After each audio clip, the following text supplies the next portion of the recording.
Есть такой показатель – коэффициент раскрытия сети в полете. Рисуем ячейку.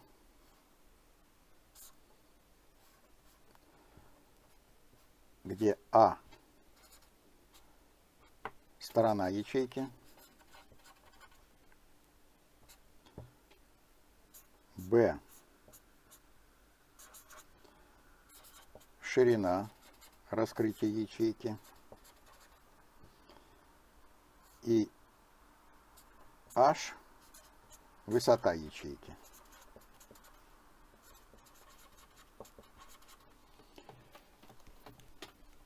Коэффициент раскрытия ячейки выглядит следующим образом. Ширина на двукратная сторона делим. Любой может посчитать самостоятельно, что при коэффициенте 0,7 ширина ячейки будет равна ее высоте. Это максимально допустимое значение коэффициента. Попробую объяснить. Известно, что любая система стремится к равновесию. Кастинговая сеть такая же система, как и наша Земля. Когда вы бросаете такую сетку в водоем, то под воздействием сопротивления воды наш парашют будет давить на ячейку таким образом, чтобы ее ширина и высота были равны. Если коэффициент раскрытия будет больше 0,7, то, погружаясь в водоем, диаметр сети будет уменьшаться. При коэффициенте меньше 0,7 сопротивление воды будет давить на сетку для достижения максимального диаметра. Причем в этом случае ограничителем будет выступать длина грузового шнура или цепи. И еще есть несколько правил. Чем больше величина А, тем больше можно взять К, коэффициент. Чем меньше коэффициент, тем сетка более компактная и управляться с ней проще. Чем больше коэффициент, тем быстрее вяжется сетка. Итак, давайте сделаем расчет для сетки диаметром 3 метра с размером ячейки 20 миллиметров. Условно разбиваем сетку на 10 секций, в которые будем добавлять ячейки. Нулевой ряд будет состоять из 50 ячеек. Нулевой ряд – это ряд ячеек, на которые будет устанавливаться горловина. Первые 15 рядов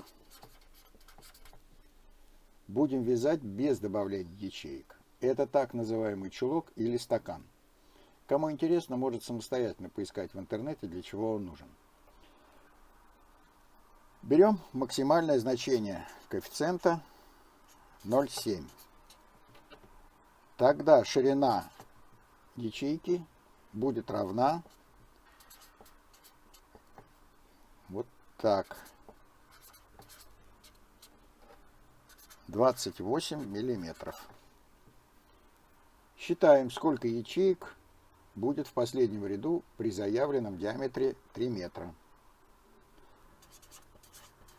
300 умножаем на π и делим на 2,8.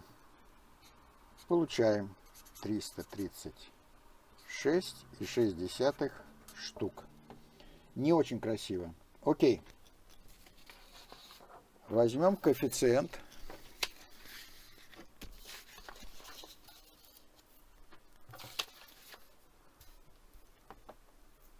Возьмем коэффициент равным 0,6.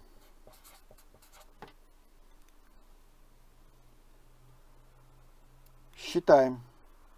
Ширина раскрытия ячейки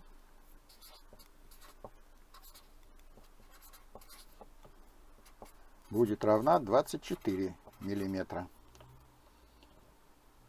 Считаем, сколько количество ячеек. —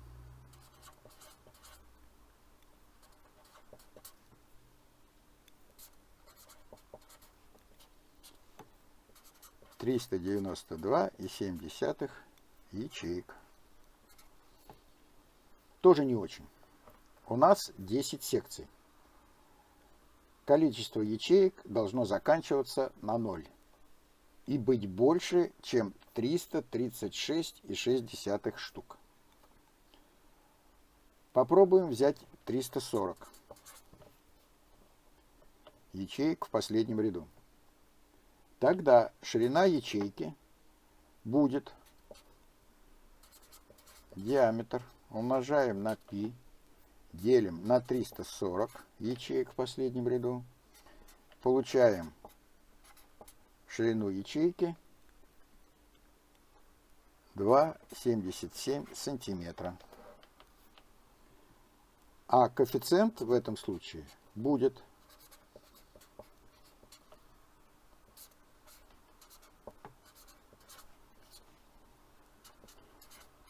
вот такой.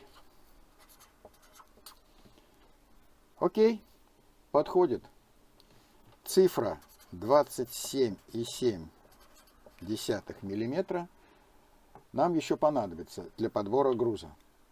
Итак, определили, что количество ячеек в последнем ряду 340 штук.